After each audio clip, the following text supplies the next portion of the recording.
माँ और बेटे की सबक आमोज कहानी। माँ का सबक। एक छोटे से गांव में रहने वाला एक लड़का था जिसका नाम अली था। अली की उम्र 12 साल थी और वो स्कूल जाता था। उसकी माँ फातिमा बेवा थी और घर चलाने के लिए कपड़े सिलाई करती थी। अली बहुत शरारती था।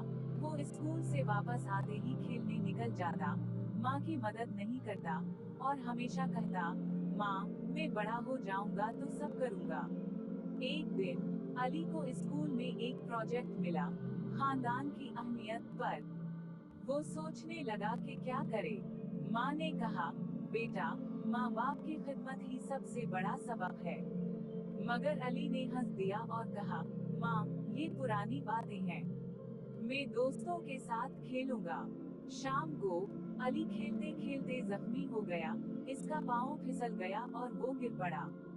दर्द से रोता हुआ घर पहुंचा तो माँ ने फौरन इसकी मरहम पिटी की, इसे खाना खिलाया और रात भर इसके पास बैठी रही। अली ने देखा कि माँ कितनी थकी हुई थी, फिर भी मुस्कुरा रही थी। अगले दिन अली ने सोचा, वो स्कूल गया और प्रोजेक्ट बनाया, माँ की कुर्बानियों की कहानी लिखी।